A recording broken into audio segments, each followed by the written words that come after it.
여러분 안녕하세요. 젤쌤입니다. 만나서 반갑습니다.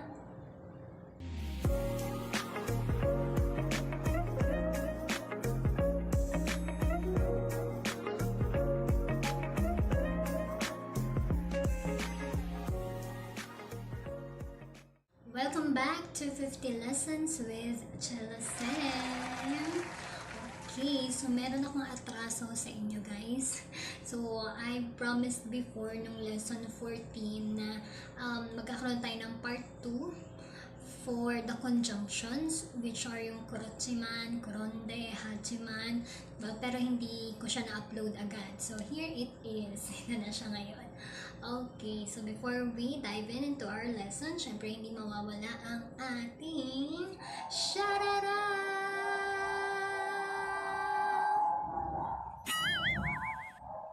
May shoutout din si Chairman.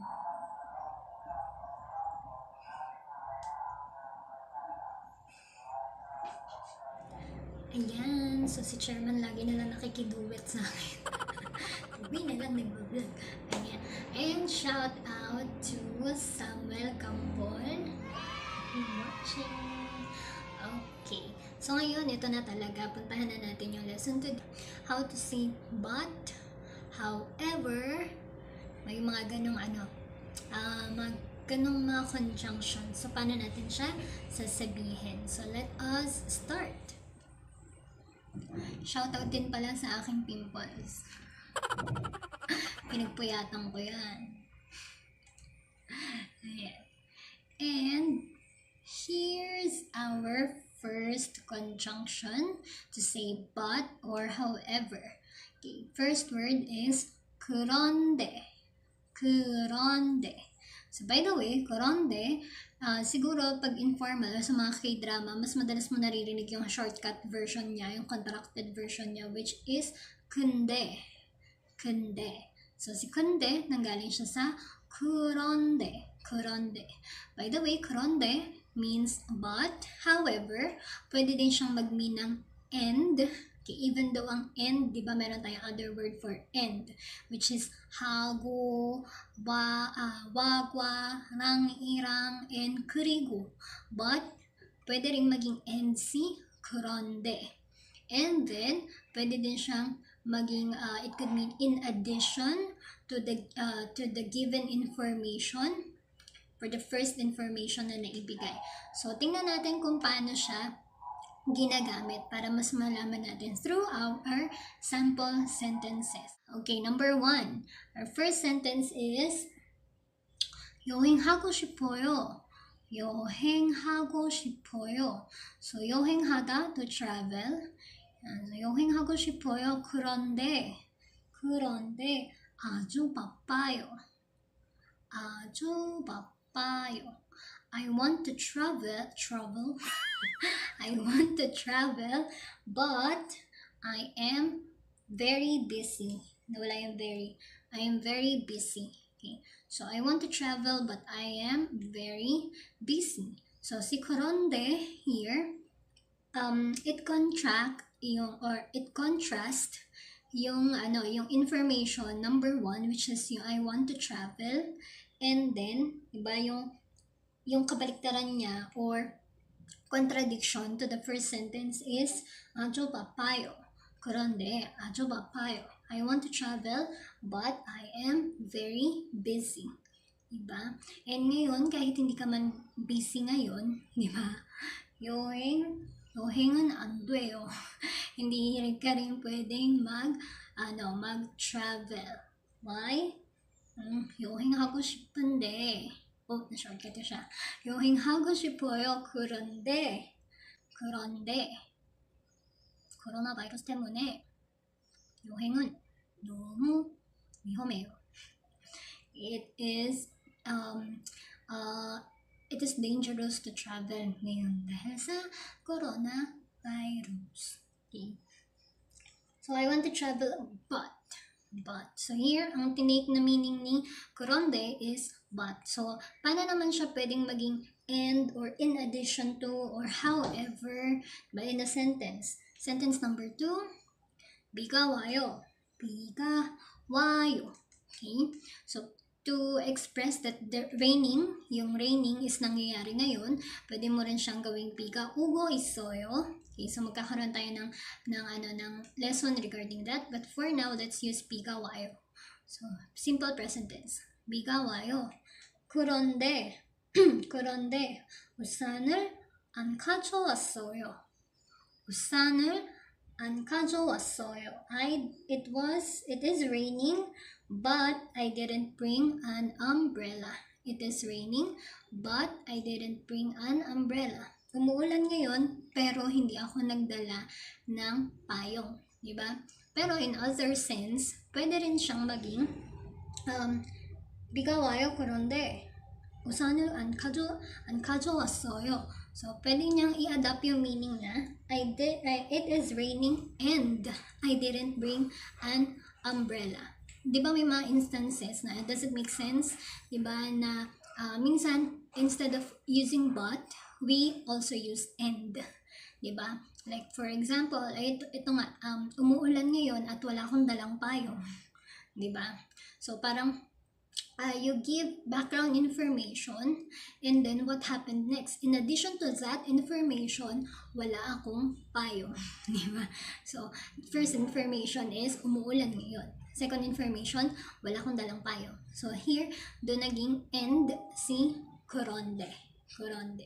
So, the first conjunction for to say but, however, is kuronde. Kuronde. Let's go to the other example. So, second and third conjunctions are mostly interchangeable. So, madalas silang napagpapalit or pwedeng pagpalitin. Pero ito yung medyo slightly differences lang nila. Those words are 하지만 and 그렇지만. 하지만 and 그렇지만. So, both 하지만 and 그렇지만 means but or however. However, 그렇지만, 하지만, yan. So, mas meron lang medyo disappointment na na impact. Medyo parang mas nag-show ng disappointment si 그렇지만. Parang, is that so? Parang, or so, however, parang ganun siya na meaning. And both of them are contradicting two facts. Dalawang given statement, kino-contradict nila. And by sentence number 1, and then put korochiman or hajiman, and then expect mo na yung next sentence doon ay opposite ng first na given sentence. Kasi korochiman and koronde is to oppose the first sentence. Diba?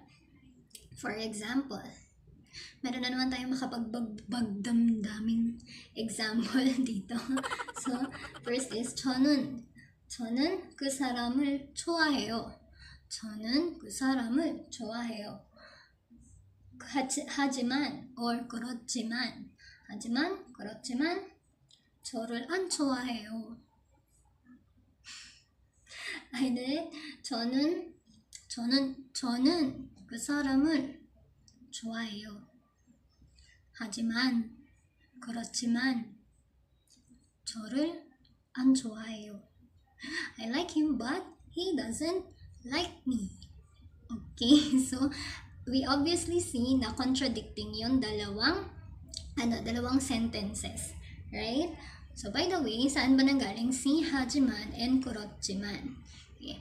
Actually, from hada there is hada to do, and then hajiman, so parang even doing this, ba?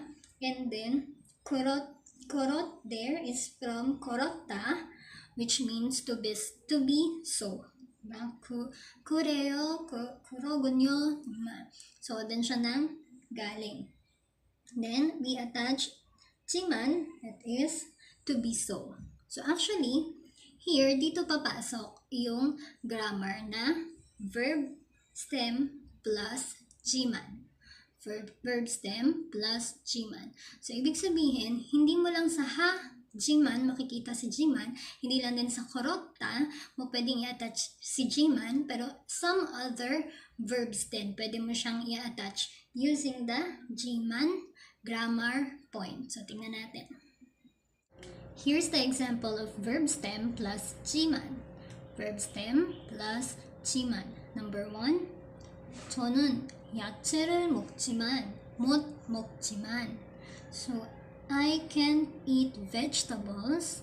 I can't eat vegetables. 저는 야채를 못 먹지만. kakabulol, di ba? 못 먹지만 김치를 잘 먹어요. Again, 저는 야채를 못 먹지만 김치를 잘 먹어요. I don't eat vegetables, but I can eat kimchi. But I eat kimchi a lot, but I'm good at eating kimchi. So, pwede siyang maging ganong sentence. 먹지만. So, 먹다. Then, we got the verb stem, which is yung 먹 plus 지만. 먹지만. Not eating, but. So, 먹다. Not eating, but. Then, sentence number 2. 저는 학생이지만 I am a student. So, yung 이다 there, kinuha natin yung kanyang verb stem which is 이, and then we added 지만. So, 학생이지만 저는 돈이 많아요. 저는 돈이 많나요. Or pwede ring 돈을 많이 있어요. At sabay-sabay tayong sana all. Kasi sabi niya, I am a student but I have a lot of money. At nangyayari yan sa panahon ngayon. Sino pa yung mga estudyante, sila pa yung mas maraming pera kaysa sa mga nagtatrabaho. Diba? Yung student naka-iPhone, tapos yung empleyado, naka-Vivo, kung ano lang yung Android, ganun. Bakit kaya? Ayan.